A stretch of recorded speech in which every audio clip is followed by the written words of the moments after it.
Hello again, and welcome to 10 Things About Writing. In this, our last session of 10, I'm going to talk about the thing that most writers never do talk about. When it just doesn't happen.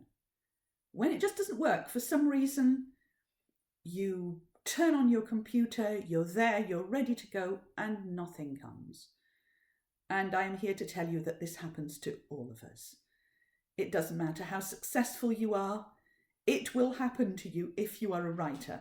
Everybody experiences this because actually writing is not something you can do 9 to 5. It's not something that you can predict. It's an emotional, intuitive, fluid process, and it is subject to all kinds of changes that have to do with your emotional state, your state of health, what's happening in the world around you. And so the first thing to do when it just doesn't happen for one reason or another is do not beat yourself up about this. Everybody has moments where for some reason the dream machine doesn't work, and that does not mean to say that it's broken. It doesn't mean to say that you are any less of a writer or that somehow everybody else knows what they're doing but you've lost the knack. It doesn't mean that at all. But if you do find yourself flagging, and by this I don't mean just the odd off day where you just feel like doing something else, because that's absolutely normal and you should give in to those impulses from time to time if what you really need is a rest. No, I'm talking about if for days, for weeks, sometimes for months, you just can't get the motivation to work. If that happens, then it's probably a good idea to think about why it's happening. And there could be a number of reasons. And depending on the reason, there are a number of ways to deal with the problem.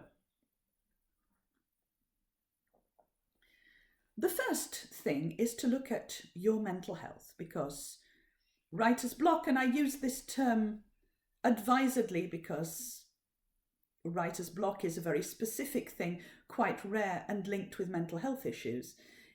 If it is, then have a look at your mental health issues if you feel that you have them and deal with them. Your mental health is far more important than your writing. The writing will still be there when you come back to it. Your mental health is something that needs to be dealt with. And so if you do have a problem, have it dealt with, see somebody, practice self-care. A lot of people seem to feel that to be a real writer, and we of course know that there's no such thing, there are just people who write and people who don't. But to be a real writer, some people think, you've got to be tortured, you've got to be an alcoholic, there's going to be something wrong with you. No, that's absolutely not true. Great writers who have had mental health problems or alcoholism problems have worked through those problems and have been great writers in spite of them, not because of them. Think how much greater they would have been if they could have given all of their attention to their work rather than having to deal with their other issues as well. So first you deal with your other issues if you have them. Come back to the writing whenever. Writing does not go stale. It's not like bread. It will be there when you come back, and you will be able to address your writing issues when you've dealt with your personal issues. Now, if it's not a mental health problem, then have a look at what it might be. There are all sorts of reasons for just stopping writing. Is it simply because you've got out of the habit? If so, like anything else, like running, get back into the habit. Go back to basics. Go back to setting yourself a little story prompt and writing for 15 minutes a day. Or write 300 words a day, which will take you about 15 minutes. Just little and often, and get back into a routine. If it's not that, if it's something more existential, if you like, look at what you're getting out of your writing. Is it that you've just lost your joy? Is it that what you're working on doesn't give you the pleasure that it should be doing? If so, then consider perhaps that you're writing the wrong thing. Write something else for a while.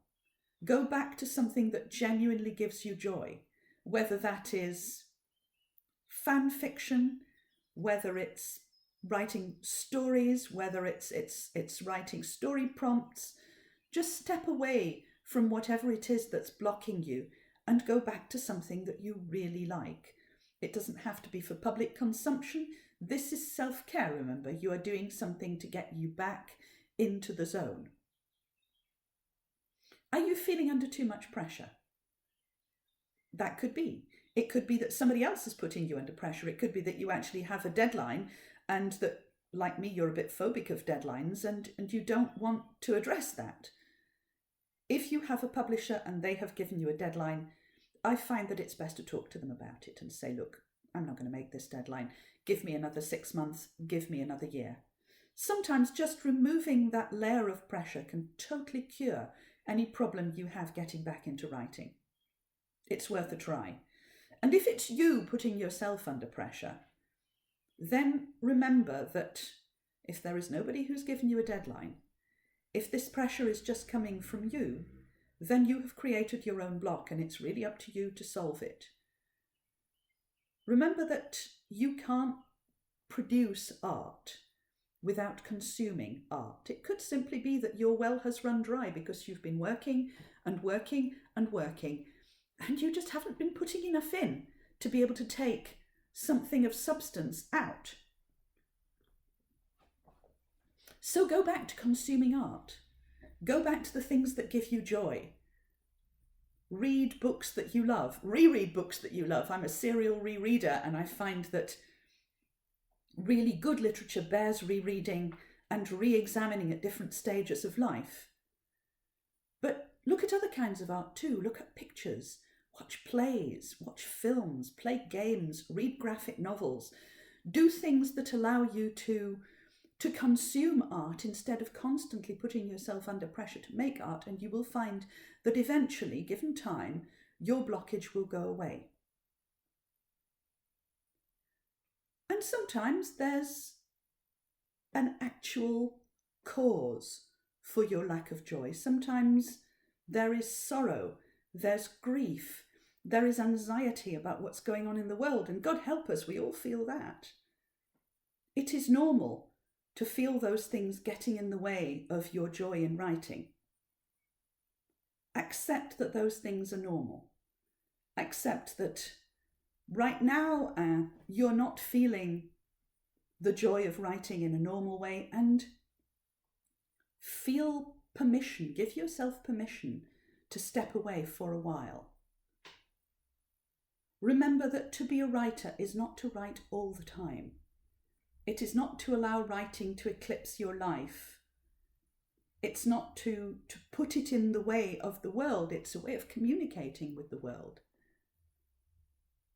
So give yourself the space that you need. Give yourself the mental self-care that you need. Bring into your life what you need to create art, because art really doesn't come from nothing. It may seem that way, but it doesn't. And remember, you are no less of a writer when you can't write than when you can. These are stages that we all go through. And sometimes even a stage that feels completely dry is actually going to be a springboard for the next thing. So writers, it's been good to be with you for these 10 sessions.